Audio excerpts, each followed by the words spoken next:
we, ladies and gentlemen? Yeah! In a career stretching almost 30 years, he's appeared in some of the most iconic films in modern cinema history. It is the one and only Mr. Tim Roth.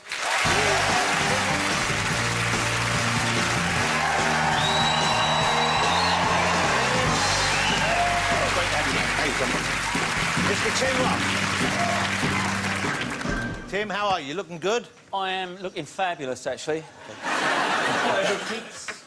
You're looking actually smarter than I think people expect you to look. Yes.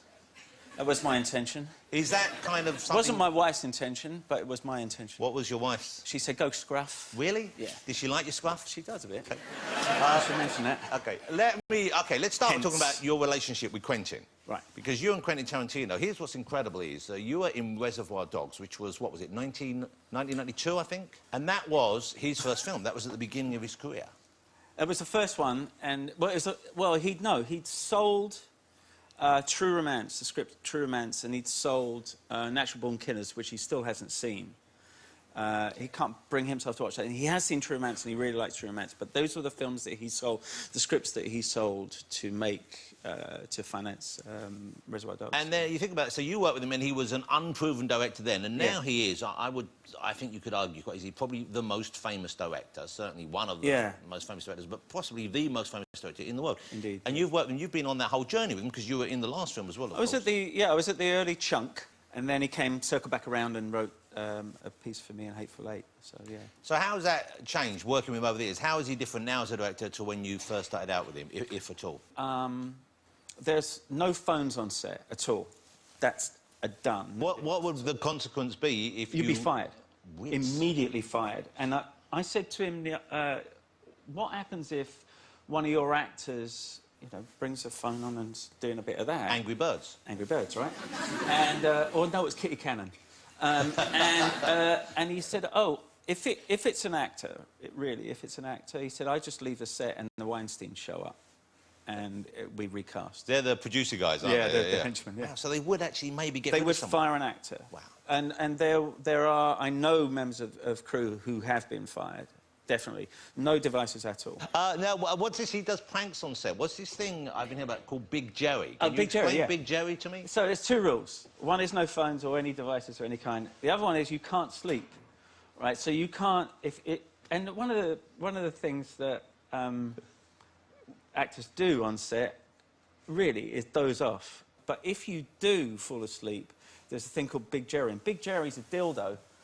And it's about this big, right? Wow. It's a translucent purple, vaguely pink dildo. It's about that big. I think it might have glitter sparks in it. That's about what, 3 feet? It's about 90 centimetres? But it's the camera crew that have it, and they've got it in a bag, and they hide it, and I saw these bastards.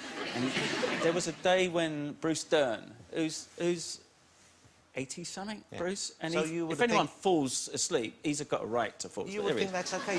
He's... I mean, look, he looks wide awake there. So, but they were waiting. They almost got him. They never got him. But I saw a couple of guys get it, and what they do is they get the dildo out of this sack, and they bring it out, and you're asleep somewhere, and they just push it into your face. So it's right up there, and you get a picture. Then it goes on the wall of shame. Now, if you get angry, as some people do, and they rip it down, then it gets printed up bigger, and it goes up again. And if it gets ripped down again, it turns into T-shirts, and the entire crew are wearing them. And it's quite... But I always thought it would be great to be on. Have you... So you've never been on... I never got Big Jerry. Not on the receiving end of Big Jerry? No, and he's big. OK. Jerry. You were nominated for an Oscar. What's the experience of going to the Oscars when you're nominated like? It's a long chain of events. You get in a car and you think, we've got a bottle of champagne, me and my missus. We thought, we're all glam, you know, we got suited and booted and we were ready to go. And then you drive and they say you've got to wait, and so you circle for another 45 minutes and you've got to arrive at a certain time and you've got to do it. So my whole experience of the red carpet at the Oscars was busting for a piss. My missus too, who was standing behind me while I'm doing all this bollocks, you know, as we go down, and then you get in and they say, no, you haven't won. You got to go to the toilet in between, I did. Yeah. I went to have a piss, and I got down, I'm sitting in the front, and Bruce Springsteen comes by. Wow. Yes. Right? And then I've got Quentin and Sam Jackson sitting right there.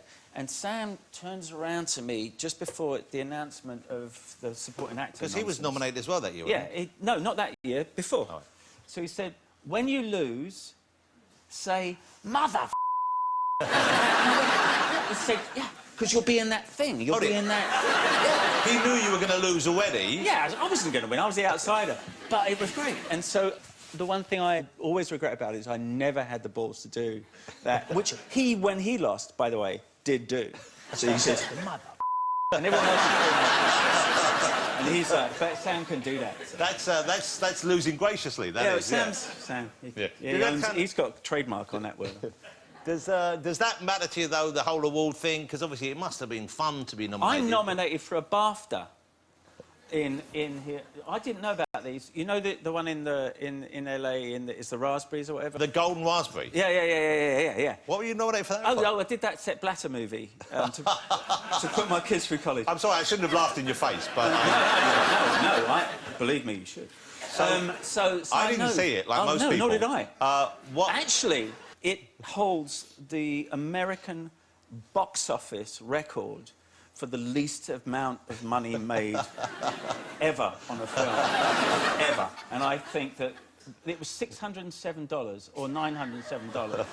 And I think they were all journalists. Was it funded by FIFA? Yes, but I didn't know. So here's a story about it. So it was never going to be... No, wait. I did know when I said yes. I take full credit. But, no, what happened was... My agent in America said, there's a script coming, it's about FIFA. They're interested in you playing Sepp Blatter. I'm gonna get killed for this, but who gives a shit, right? So, I said, oh, about time someone did a film about that corruption, that awful world, you know. And I read it, I was like, where is it? And they went, no, there's none of that. And I called up the director and he said, no, unfortunately, we're financed by FIFA. Oh, shit. And then they gave me a figure, and you bend over at some point. And I did, and I'm terribly sorry for it. Here comes Big Joey. Yeah. OK, there are some films I know you do because you believe in them and you really want to do them. And that brings us to your new movie, which is out now. It's called Chronic. Now, tell me about this, because this is a very... it's a very powerful film, but it's a very unusual, it's a very kind of, some would say difficult subject matter, I think. It's about a guy who is a hospice nurse, who's a palliative nurse, who treats people at the end of their lives, who is present for your dying, basically. And I had no idea about this subject, and it's the last taboo, if you'd like. We don't talk about dying, we don't talk about our exit, we never do. Which is bizarre, because it's something we will all experience, yeah. We will all have it. Everyone in this room, we will all pass, we will all go away, and it's a matter of how I mean, I'm trying to make plans to avoid it. And also the assisted suicide thing, I'm very big on, which is a small part of this film, but... For you, not in terms of you're big on doing it to other people. No, for you, actually. Very much. Right here, right now, I think. I'll do you if you do me, OK? But, so you have to make plans, so the whole thing is that we don't, really, and then it's put on our family to make those plans for us. You know, and so presumably you spoke to people who work in that area, in that field? And also patients, people who were dying. And they were very... The ones that were...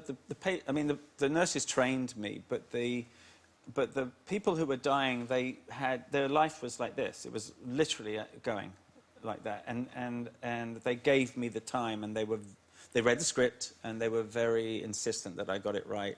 So the idea of them giving you a little fraction of what they have left was quite... It was, on the one hand, kind of alarming and worrying that you would do it justice, but it was like a privilege. Incredible generosity of spirit. At the end, at the very end, Let's have a look. This is Chronic, and it's out in some cinemas, and it's also available, I think, there's one of the streaming systems, Curzon Home Cinema. You can get it that way. Isai Wine Brazilian architect. Okay. You look him up?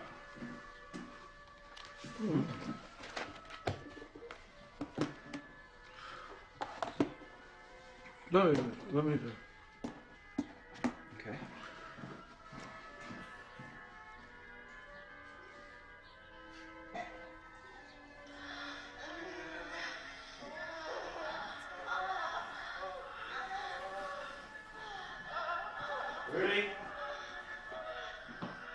Ready, John?